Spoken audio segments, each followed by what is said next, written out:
What's up guys, welcome back to the channel. As you can see right here, we have a fairly modified Surron Ultra Bee that we are borrowing from our buddy Kevin at Warp 9. So we hit him up because we wanted to ride this again. This is the bike that we reviewed a few months back. And he was like, yeah, of course you guys can take it, go out on a ride, abuse it. And then he told us that he installed a 72 volt, 73 amp hour huge upgraded battery in it already. He's been using that with the stock controller.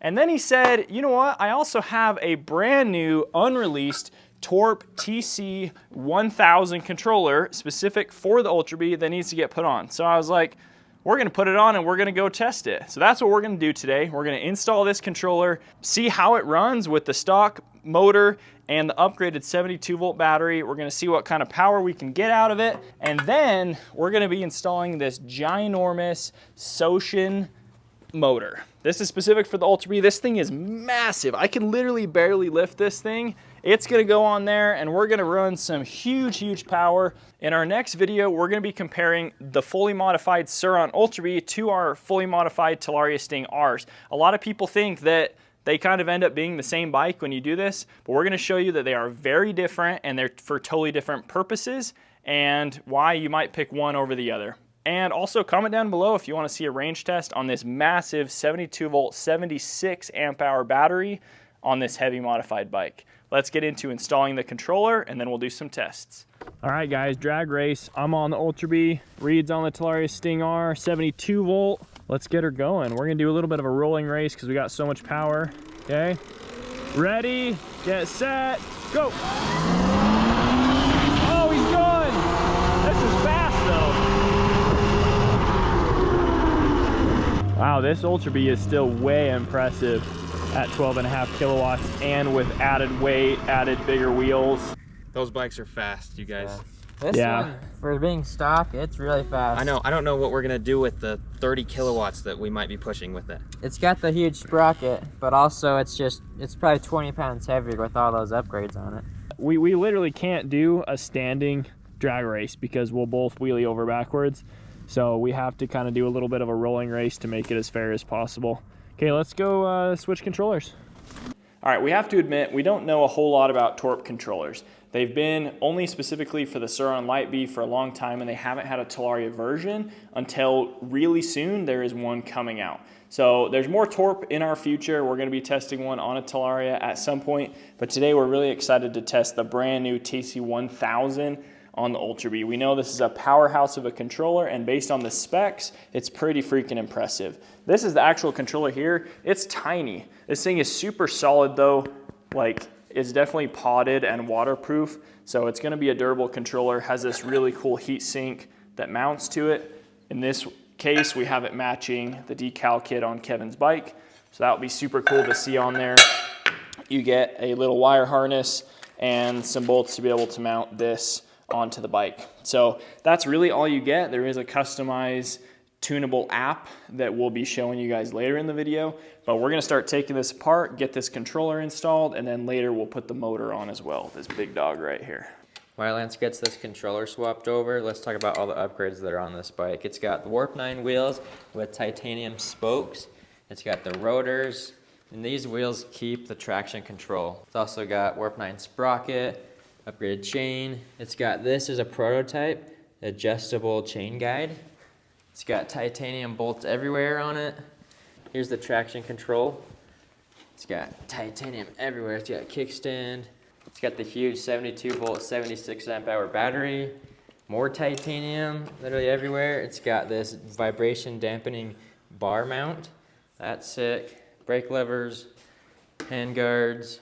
It's got almost everything. It's almost fully built. It will be after the controller and the motor. It also has this KKE steering damper that he's been kind of testing out. So I'm curious to ride that. But yeah, we're gonna have battery, controller, and motor, and this bike is gonna be easily capable of over 30 kilowatts.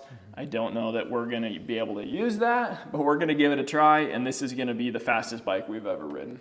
We've also got a hanging scale, so now we can weigh these bikes. We already weighed a fully built Talaria Sting R and a stock Sting R. So we're gonna put it up against this and show you guys how big of a difference it actually is. One of my favorite features that the Torp controllers have is it keeps the display working on the Ultra Bee. So if you have an Ultra Bee, you know that the display does so many different things. You can change your traction control, you can change your regen and brakes and motor regen. The Torp controller supposedly keeps all of that on the Ultra Bee. We're gonna be testing that, and that is one of my favorite features. Lance is slowly getting this controller taken off. Slowly? Why you gotta say slowly? Well, it's not very fast. Well, you wouldn't be any faster. Look how tiny this controller is compared. It's half the size.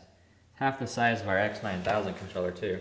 And this does, what, more power? It supposedly does 50 kilowatts and 1,000 phase amps, which is more than the X9000. I don't know anybody that's pushed those limits. I mean, this controller's not even out yet, so we'll have to see. I know people with the X9000 have pushed 35 kilowatts, the limit of the X9000 through it, and it takes it just fine. So we'll have to see. We will not be testing 50 kilowatts on this bike. Because it is not our bike, and we don't want to ruin it, but someone out there needs to do it.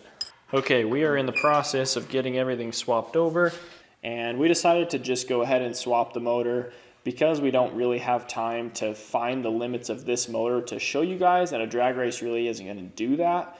We're going to go ahead and put the Surron motor on, and we're going to be able to rip and just turn our power way up and not worry about burning anything up. Motor's coming out. These suckers are heavy. We'll place this motor next to the other one before we put it in. Where the belt hooks on is way smoother on the Surron motor than on this. There's quite a bit of play, and it ratchets and moves quite a bit. It feels horrible, to be honest. Not feel good. Feels really bad. When you do that on this, it is smooth.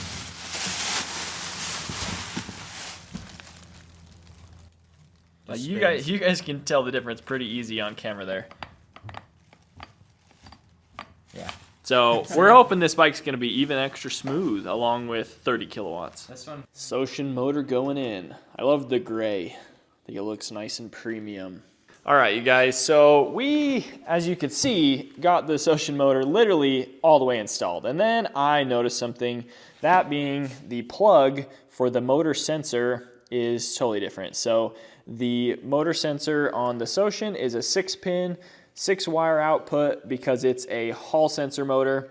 The motor on here is running encoder with a 7-wire output, so the plugs do not match. The new controller won't plug into it either because it's designed for a Hall sensor or a encoder motor.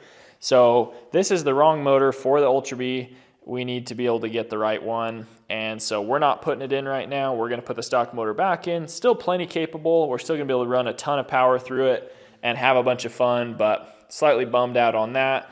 We heard that Surron has been told to switch their plug and encoder, so hopefully that happens at some point, but at this point, that motor cannot go in an Ultra Bee. Stock motor is back in. We're getting the Torp TC1000 put on. This bad boy's still going to be fast. It's looking good on there. I'll admit, the red matches very nice. White lettering too. Dory. Okay guys, we got the Torp TC1000 all installed. Look how good that looks. It bolts right into the OEM skid plate right here on the bottom and then mounts up. Your controller's mounted on these 4 bolts behind it. Looks super clean, well protected. And yeah, so we're gonna fire up the Torp app now, and we've turned it on, and it does turn on. Looks totally OEM as can be. So we're gonna fire up the app, get it just set up and ready to go, and then we will see you guys tomorrow because it's currently dark, nighttime, and cold. Yes. All right, we got the new Torp TC1000 controller installed last night, and I have to admit, right after we got it installed, it was dark. I took this bike for a ride because I couldn't resist. That's why it's all muddy. I had to go put this battery and controller to an actual test and see how far we could actually make it. And to my surprise, I made it 47 miles. I rode 47 miles, did 7,000 feet of climbing. I'll put a little snapshot up here of my GPS cycling computer showing those stats. Basically rode nonstop for 2.5 hours. And the controller performed awesome. I really loved the throttle feel. I had so much power, I didn't even know what to do with it. Like genuinely, this bike is capable of 29 kilowatts. I had it set to the max at 21, and that was too much for anywhere I really tried to ride. So this bike is a beast. Now we're gonna kind of quickly go through and show you how to actually program the controller once you install it. The install process you guys saw was really simple, definitely plug and play, and really anybody should be able to install it. The app was the same way. So we'll throw a screen overlay here. We'll click on this Torp controller app. It is gonna immediately search for the Torp controller and just connect. So you guys see it's getting configuration, found it, and we are connected. So what you're gonna do first, you're gonna go to this far tab on the right. You're gonna go and you're gonna click update firmware, click on your controller, and then mine has already been updated, but yours will come up with an update. Hit update. It will take you through the process, super seamless, super easy to understand. After it updates, it will take you back out and it will take you to the calibration tab. Here you'll go in and you will do the setup wizard and you will actually calibrate your motor sensor and your throttle. So it's super easy to do those things. Go ahead and do them. And then I'll show you real quick in the settings tab on the app, you can select sport mode or eco mode here. You can change those with the toggle of a button right here while you're riding, and you can set your motor current, your battery current, your RPM speed limit if you want one, your regen levels, all within each mode. So that's super awesome. You've got your basic settings, and then down here at the bottom, you've got your throttle settings. One of our favorite things about this controller is how easy it is to change throttle settings and have them actually make sense. So you have this bar on the top. You can go from smooth to aggressive throttle settings. You can do a throttle curve where you actually adjust the graph, and that's how your throttle is going to react when you pull it. So there's a lot of fun stuff you can do there. We're going to go ahead and close out of that. You can go back to your main screen and you can screen record this and get a live output of your voltage, your battery percentage, all that kind of fun stuff. But that's all it took to get this bike up and running. Super simple process. Really, I think anybody could install this controller and have a good time. I also just want to emphasize, after spending 50 miles off-roading this bike, I am really genuinely impressed at how nice the tune is straight out of the box.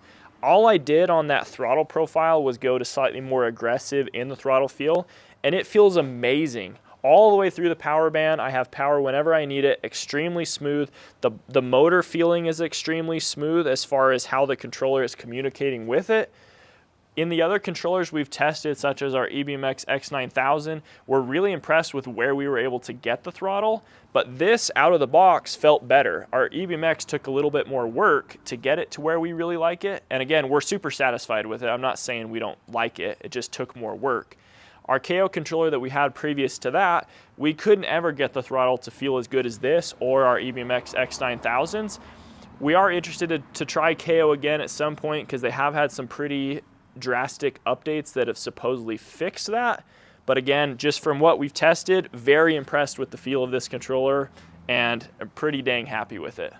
Now, Torp prides themselves in making the most seamless integration on their controller for OEM features on a bike. The Ultra Bee, with this controller being brand new to the market, some of the features that are going to be available are not yet available. So they have some updates coming soon that are going to make a lot of the OEM features work. Right now, a few of them work, but not all of them. But give them some time. They're working really quickly. We've talked with them, and they have a lot of plans that will be coming out very soon. If you guys are interested in this controller, it was purchased from Darwin EV. We'll have a link to their website down below. They sell Torp for the Surron Light Bee, the Surron Ultra Bee, and very soon they will have the Talaria version of the Torp controller. So we'll be testing that and reviewing that soon on one of our Talaria Sting Rs. All right, guys, it is time for a bit of a weighing party. We have a lot of different e-bikes around. We're going to weigh them on our new hanging scale and kind of give you guys some ideas on differences on these bikes real quick. So we're going to weigh a 72-volt RAR Mantis, a pretty much fully built Surron Ultra Bee that we've been working on in this video. Has the big battery, has the new controller, has big wheels, big tires, lots of extras on there. We're going to weigh Alex's fully modified Talaria Sting R. This literally has everything you could ever put on it. And then we're going to weigh a totally stock Talaria Sting R to kind of show you the difference between fully modified versus stock. And then we know the stock weight of this bike, so we'll compare those. And then the Mantis is just heavy in our opinion, so we're going to see how heavy it actually is. We're also going to grab our neighbor Sheldon's fully built Surron Light B, so we'll kind of compare that. We don't have a stock Light B to compare it to, but you guys can kind of look that up if you want to. Totally stock Talaria Sting R, 151 pounds. So that's 6 pounds heavier than what they say it is. That might be a running theme in today's weight session, is that a lot of the bikes are heavier than the companies say they are. Yep. Next up, we have Alex's fully built Talaria Sting. This has pretty much every option available. We've got 2118 Warp 9 wheels, EBMX X9000 controller, 72 volt battery. And we just got the weight, and it is 171.6 pounds. Almost exactly 20 pounds heavier than the Sting R. And for everything that's on this bike, I think that's worth it. Yeah, that's pretty dang impressive, and I think you guys are going to be pretty impressed at the weight difference between this and that, because a lot of you guys kind of think this is the same thing. It's not. Next up, we have Kevin's straight up 30 kilowatt fully modified Surron Ultra B, 18-21-inch wheels, big huge 72 volt 76 amp hour battery, Torp controller, all the goodies. It is off the ground. What do we got? 211 pounds. Okay, 211. 40 pounds heavier than a fully built Talaria Sting R. Okay. They're not They the are same not bike. the same. Yeah, so both bikes are excellent. They're both very capable. They're good, great for different things, but you guys have to understand 40 pounds is a huge difference. I think a lot of people they get stuck on the stock weight of this bike being 185 pounds is what they say. I'd imagine it's probably heavier than that, but that's a pretty big difference when you start upgrading this bike to get it to be more powerful than this, because at the end of the day, yesterday, this bike was way slower than this bike. Now with a controller and the huge battery, it's faster. Pretty impressive though. This bike is still a blast. So is that. Let's weigh the Raw Mantis. Next up, we have a totally stock 72 volt Roar Mantis. Don't be fooled by the 72 volt though. It doesn't have any more power than the Sting R we just weighed. So it's basically just 72 volt instead of 60. Totally stock. What do we got? Holy 173 crap. pounds, heavier than a fully built Talaria Sting R right there. That is pretty wild. Jeez, dude. All right, last up, we got a mostly fully built Surron Light B. This has a bigger battery, controller, EXT suspension, 18-21-inch wheels, so it's got a lot of stuff on it.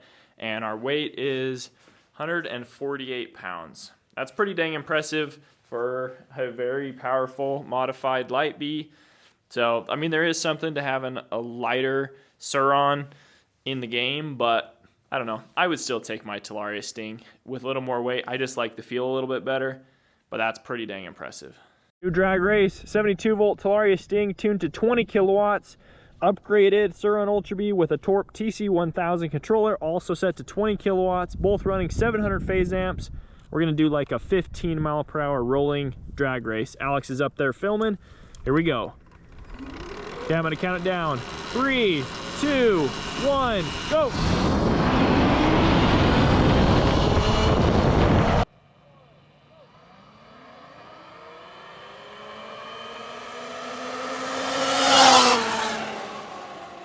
Yep, the Surron smoked it. Dude, the Surron smoked it. Smoked it. This thing is so fast. Running the same power and being like 30 pounds heavier. And you guys are both the same weight, so that's pretty accurate. It's 40 pounds heavier. It's 42 pounds heavier. Okay. Well, We're gonna run the drag race back just to get more consistent results. Here we go. We're gonna roll up to this storm drain and let her rip.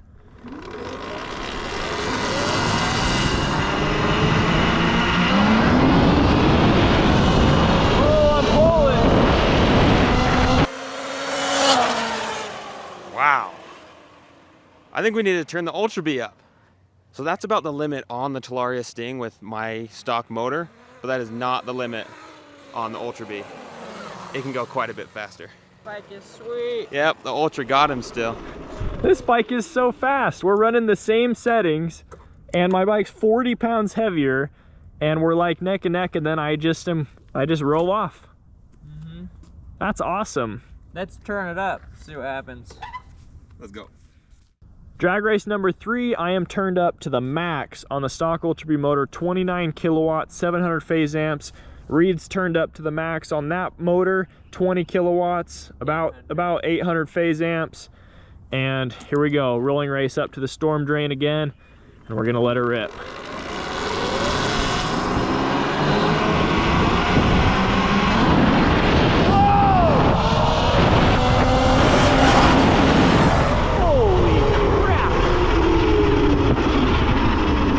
Jeez. Okay, that's the fastest bike I've ever ridden. That's the most power I've ever had. Dang! You got smoked! Dude, the Ultra B is so quick now. That thing is a rocket ship, man. Man, did Holy you hear me? cow. I was like, whoa! Yeah, we got it all, dude. That's Did I nuts. drop you faster? Oh yeah, for sure. Yeah, there's a way bigger gap right here when you passed me. Dude. Like the start was pretty similar, but then he was just gone. That's That's way sweet. impressive on the stock Ultra B motor. Now, I don't think you can run that for a long time, like you're gonna overheat the motor, but geez. I'm looking forward to our trail ride. We're gonna compare this on the trail compared to this. Sweet. It's gonna be awesome. We're gonna show how different these bikes really are. They're both amazingly fun. They're both crazy fast, crazy capable, but they are very different, and there's a reason we really like the small bikes, but there's also a reason we want a big bike around too. Really quick, so you guys saw those drag races. We're running the same power, same phase amps. My bike's significantly heavier. Why wasn't mine slower, technically? Why was it faster? And we don't actually know exactly why, other than that different brands of controllers are a little bit different. They pull power differently. They pull different battery amps. Different batteries are always a little bit different, and we've been experiencing this with our X9000 controller, our KO controller, this controller, BAC controllers. They all just have a little bit different top speeds. They pull power a little bit differently, and all different brands of controllers are just a little bit different. So even though you're running exactly the same power on each, they end up being a little bit different. But man, this Torp, pretty impressed, because running the same theoretical power settings in the app, it's fast, really fast. All right, after that last drag race, I realized we haven't told you guys the price of this Torp TC1000 controller. It is $1,350. As far as I'm aware of, there is only the EBMX X9000 controller and this Torp controller available for the Ultra B on the aftermarket side. We haven't tried the EBMX controller on this bike, but we've tried it a ton on our Talarias. We really like it. We're very impressed with this Torp controller though, and they are very similar money, so you guys can decide what you think, but we're very impressed with this Torp controller so far, and we can't wait to get it out on our trail ride. Watch for that video coming soon. If you guys enjoyed this type of content, hit that subscribe button. Oh, and stay tuned for a Torp Talaria video coming at some point. We'll catch you guys soon. See ya.